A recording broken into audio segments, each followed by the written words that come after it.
Hi, I'm your host Vasco Duarte.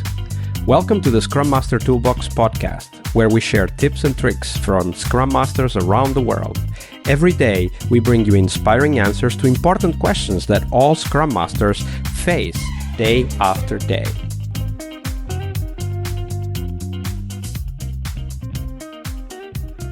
Hello everybody, welcome to our TGIF and Product Owner episode this week with Mike Richards. Hey Mike, welcome back.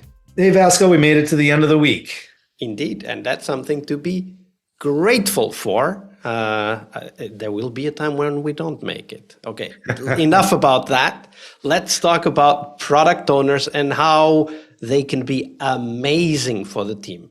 We'll talk about that in a second. But first, of course, we need to talk about the darker cousin, the product owner anti-pattern. So share with us, Mike, what might have been potentially the worst product owner anti-pattern you've witnessed in your career.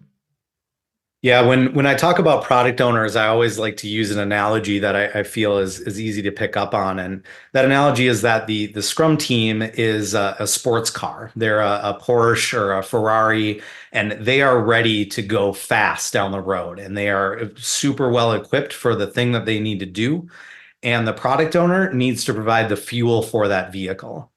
So it needs fuel, or it's just going to sit in the garage. So the product owner needs to be responsible for that backlog. It needs to be providing them fuel, but also that it can't be just regular unleaded fuel. It needs to be premium. It needs to be very, very effective user stories that are well defined and well understood. And that analogy I've used for a long time, and the anti-pattern that I've run into is now a third thing that I have to add to that analogy, is that you can't continue pouring fuel in a full tank. And the anti-pattern that I ran into with a product owner is one that is usually not found a lot. We usually talk about product owners that are not available enough. The anti-pattern that I'm going to talk about is a product owner that was too available, that was too involved in the project, that was trying to fill that sports car up with premium fuel over its capacity of being able to hold fuel. So that product owner was somebody who was super engaged, which honestly is a better problem to have than most, because again, usually we're finding product owners that are not around. So having this person extremely engaged was a problem, but it was better than most problems are to have. But product owners can step on people's toes. They can get too involved in projects and not adding value where they can and should be, while they're trying to add value where it's not as valuable.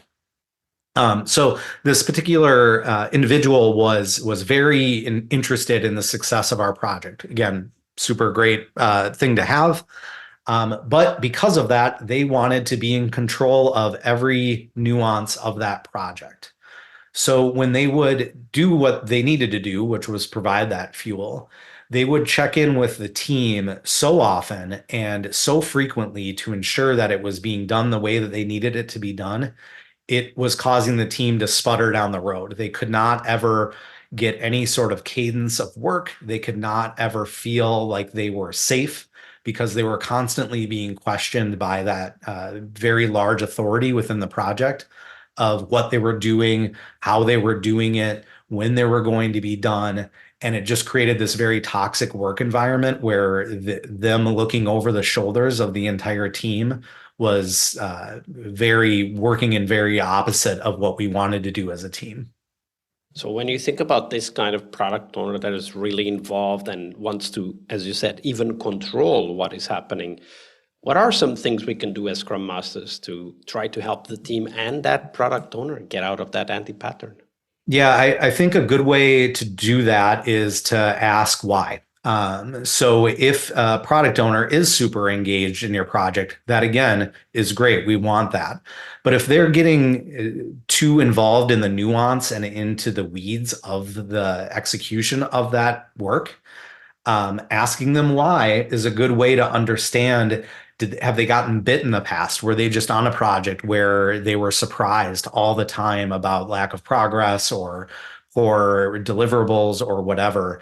And you can kind of tease out of that individual the reason why they're getting that involved, so that you can maybe give them different tools, different processes, different places where that is more appropriate to be questioned or to be analyzed than in that individual check-in, interruption, authoritative questioning, and more of a positive way.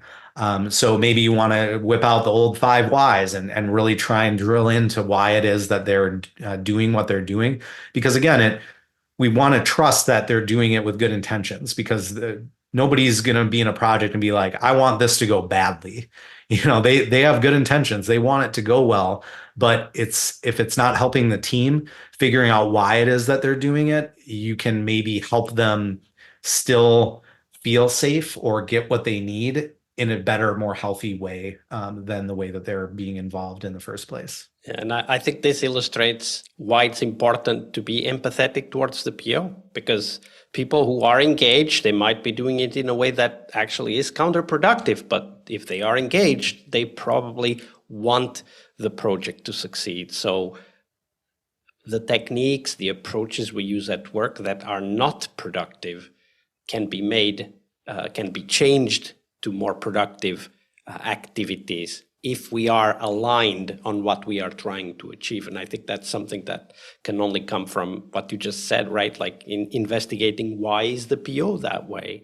And asking from a point of curiosity, not why as in, why are you doing this wrong? No, like, what are the things that you need that you try to search by being involved with the team every day and asking them where they are and so on. And that's very important, because once we understand what the PO is trying to achieve, we can then come in and actually help them get there, right?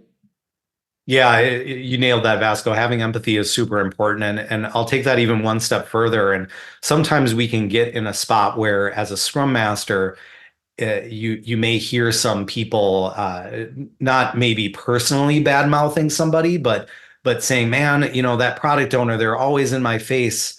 And it's really easy to get a feeling of camaraderie with other people by saying, yeah, that person is really difficult. As a Scrum Master, we need to try and take the high road there and not take that easy route of just being kind of contributing toward that negativity of that person.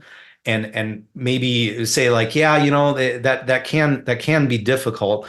What are maybe some things we can do to maybe help them realize that isn't that's an anti-pattern. That's something that we can for sure get around and make them feel like they're getting what they need from that interruption in a different way. So I think having empathy, but also encouraging that empathy for others, is a super important thing that we can do as Scrum Masters as well. Absolutely. Well said. All right. But not all product owners are like this. Some are actually great. And we want to learn about one example of such a great product owner. So share with us, Mike, what might have been potentially the best product owner you've ever worked with. How did they work?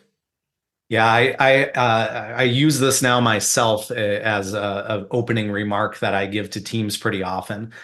Because I think this product owner not only really nailed it with that, they also live it. And what they said is, I lead with trust. I come into this project and I trust every single person that is on this team is equipped to be able to do the thing that they need to do, is comfortable to be able to raise their hand when they need help, is comfortable to be able to raise their hand when they have a good idea. And I am trusting everybody day one that you are really good at all of those things. And I was really inspired by that. I think a lot of times especially in consulting, you can get in a spot where you're saying you need people to earn your trust, that they need to prove it first. And you're not going to give it to them until they prove that they earn that trust. This product owner started with that. They said, I intrinsically trust everybody here. And until you prove me wrong, I'm going to continue trusting you. And that wasn't just lip service. That person really believed that if they did their job, that everybody else would do theirs too. And I think that was a very beautiful way to be able to start off on the right foot with a team. And again, a very effective way to lead is by leading with trust. Yeah, and although that might not be easy, it really is the only way to establish trust at the start, because the other option is to wait for others to do something that gains your trust. But if you already start from that perspective, it might never come, especially if you are like the product owner anti-pattern we discussed earlier in the episode, especially if you are the kind of person that needs to know about everything, right? If you don't trust, you need to know about everything. But the more you need to know, the less you can trust, because when you investigate, there are always small things that don't go as you expect. And I think that beautifully said, as you said also, Mike, like this leading with trust, starting with trust is such a powerful attitude for us as well, Scrum Masters as well, right?